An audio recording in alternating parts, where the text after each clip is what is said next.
አንጋፋውን የያሬድ ሙዚቃ ትምህርት ቤትን አቋቁመው የመጀመሪያው ፕሬዝዳንት በመሆን አገልግለዋል። የሀገራችንን ሙዚቃ እጅግ በማራቀቅ በዓለም አቀፍ መድረኮች ላይ አንጸባርቆ እንዲታይ ብዙ ጥረዋል።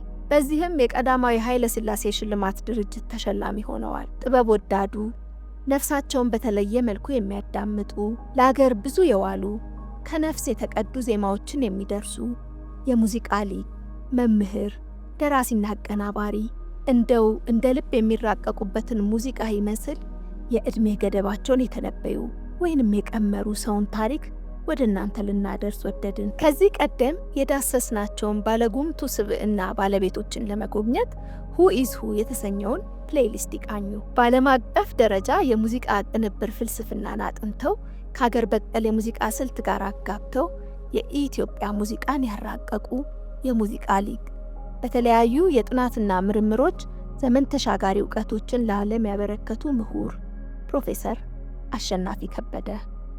የሰው ልጅ በምድር ላይ ለ60 ዓመታት ብቻ ከቆየ በቂ ነው የሚል እምነት እንደነበራቸው የሚነገርላቸው እኚህ ሰው ግንቦት 8 ቀን ተወልደው ከ60 ዓመታት በኋላ ባለ በሌላኛው ግንቦት 8 ቀን ከዚህ ዓለም በሞት የመለየታቸው ምስጢር የፍልስፍናቸው አንድ መልክ ሳይሆን እንዳልቀረ ብዙዎች ይገምታሉ። ትውልድና ትምህርት። ፕሮፌሰር አሸናፊ ከበደ አዲስ አበባ ግንቦት 8 ቀን 1930 ዓመተ ምህረት ተወለዱ። አባታቸው ግራዝማች ከበደ አድነው ሲሆኑ ከልጅነታቸው ጀምሮ የሙዚቃ ስሜትና ፍቅር ያሳደሩባቸው እናታቸው ወይዘሮ ፋንታዬ ነከሬ ነበሩ። አያታቸው ሊቀ መኳስ አድነው ጎሹ ደግሞ የአድዋ አርበኛና የንግሥት ዘውዲቱም ታማኝ አማካሪ እንደነበሩ ይነገራል።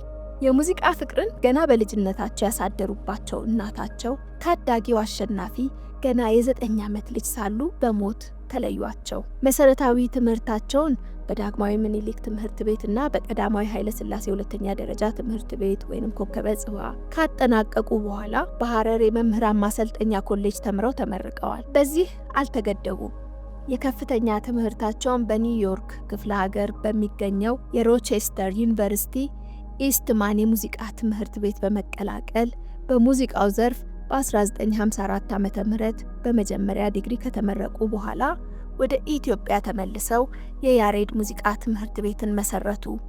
የዚሁ ትምህርት ቤትም የመጀመሪያው ዳይሬክተር ከመሆናቸውም ባሻገር በአዲስ አበባው የወጣቶች ወንዶች ክርስቲያናዊ ማህበር ወወክማ በቀዳማዊ ኃይለ ሥላሴ የበጎ አድራጎት ድርጅት መርሃ ዕውራን ትምህርት ቤትና በመሳሰሉ የወጣቶች ማህበራት እየተገኙ የሙዚቃ ትምህርትን ይሰጡ ነበር። ያሬድ ሙዚቃ ትምህርት ቤትን በርዕሰ መምህርነት ከመሩ በኋላ በሌላ ህንዳዊ ዳይሬክተር ተተክተው አሸናፊ ለቀጣይ ከፍተኛ ትምህርት ወደ ዌስሊያን ዩኒቨርሲቲ በመሄድ የማስተርስ ዲግሪያቸውን እንደ አውሮፓውያኑ አቆጣጠር በ1969 እንዲሁም የዶክትሬት ትምህርታቸውን እንደ አውሮፓውያኑ አቆጣጠር በ1971 ዓመተ ምህረት አጠናቀዋል። ከማስትሬት ትምህርታቸው በኋላ አሸናፊ ከበደ በረዳት ፕሮፌሰርነት፣ በኢትኖ ሚዚኮሎጂ ፕሮግራም ዳይሬክተርነት በኩዊንስ ኮሌጅ ከ1970 እስከ 1976 እንደ አውሮፓውያኑ አቆጣጠር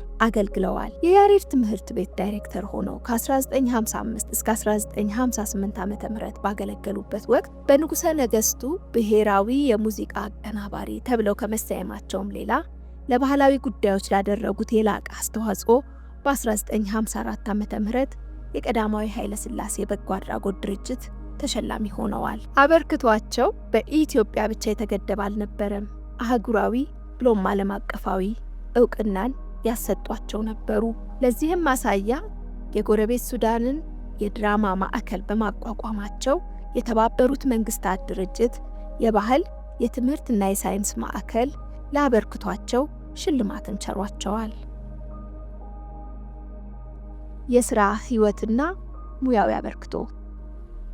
ሰርጸ ፍሬ ስብሐት ጥቁሩ ኮዳይ በሚል ርዕስ በኢትዮጵያ ሳይንስ አካዳሚ ባቀረቡት ጥናታዊ ጽሑፍ ላይ ስለ ሙዚቃ ቅማሬዎቹ ሲያብራሩ የአሸናፊ ከበደ ባለዋሽንት እረኛ በሃንጋሪ ቡዳፔስት መድረክ ላይ በቀረበበት ጊዜ ብዙዎች ይህንን ተአምር ማመን አልቻሉም።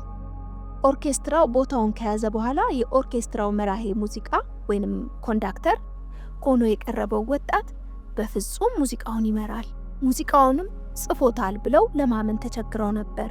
የክላሲካል ሙዚቃ ለአፍሪካውያን ባህል ሩቅ ነው ብሎ ከማሰብ የመነጨ ነው። ከመድረኩ ተአምራዊ ክዋኔ በኋላ ግን የሃንጋሪ ጋዜጦች የአሸናፊን ምስል ብላክ ኮዳላይ ወይንም ጥቁር ኮዳይ በሚል ቅጽል ይዘው ወጡ። እዚህ ላይ ዞልታን ኮዳይ በሃንጋሪ ሙዚቃ ውስጥ ትልቁ ብሔራዊ ሙዚቀኛ መሆኑን ልብ ይሏል። ፕሮፌሰር አሸናፊ ከበደ የሙዚቃ ድርሰታቸው በዓለም አቀፍ ደረጃ ታዋቂነትና ተወዳጅነትን ያተረፈው እረኛው ባለዋሽንት ብቻ አልነበረም። ሰላም ለኢትዮጵያ፣ የሀገራችን ሕይወት፣ የተማሪ ፍቅር፣ እሳት ራት፣ ኮትሮዥያ እና ኒርቫኒክ ፋንታሲ የሚባሉ ድርሰቶች ከስራዎቻቸው መሃል የሚጠቀሱ ናቸው። ፕሮፌሰር አሸናፊ በርካታ የጥናትና ምርምር ስራዎችን ያበረከቱ ሲሆን በስነ ጽሑፍ ረገድም በተማሪነታቸው ዘመን በ1956 ዓ.ም የደረሱትና ያሳተሙት ንስሐ ወይንም ኮንፌሽን፣ የሙዚቃ ሰዋሰው እና ሩትስ ኦፍ ብላክ ሚውዚክ ዘ ቮካል ኢንስትሩሜንታል ኤንድ ዳንስ ሄሪቴጅ ኦፍ አፍሪካ ኤንድ ብላክ አሜሪካ የተሰኙ የህትመት ብርሃን ያገኙ ስራዎቻቸው ይጠቀሳሉ። የህይወታቸው መባቻ ፕሮፌሰር አሸናፊ ከበደ የ60ኛ የልደት በዓላቸው ዕለት በመኖሪያ ቤታቸው ግልጽ ባልሆነ ምክንያት ሞተው የተገኙ ሲሆን ምናልባትም የራሳቸውን ህይወት ሳያጠፉ እንዳልቀሩ ብዙዎች ይገምታሉ።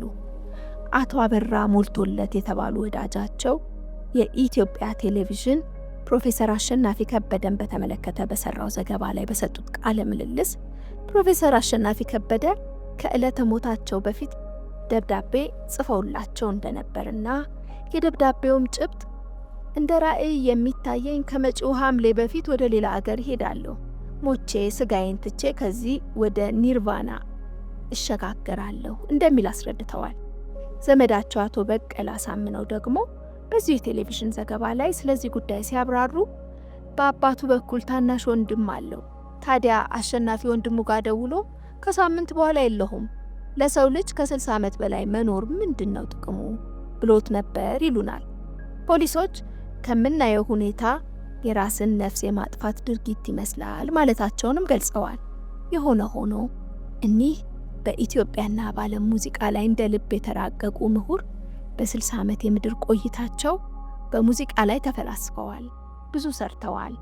እኛም የውልደትና የሞታቸውን ዕለት ግንቦት 8 ቀንን አስታከን ታላቁን ምሁር እንዲያስታውስን መቼም የሚያበርክቷቸውን ያህል ብዙ ባይባልላቸውም በቅርቡ የአዲስ አበባ ዩኒቨርሲቲ ያሬድ ሙዚቃ ትምህርት ቤት የሙዚቃ ማዕከል በፕሮፌሰር አሸናፊ ከበደ ስም ተሰይሟል። እኛ ግን እንላለን እኚህ ከዘመን ቀድመው ያገራቸው ሙዚቃ ላይ የናኙ ሊቅ መቼም አበርክቷቸው ብዙ ነውና እኛ ሳንጠቅስ የገደፍናቸው ጉዳዮችን ኮሜንት ሳጥኑ ላይ ተውልን። ጤና ይስጥልን።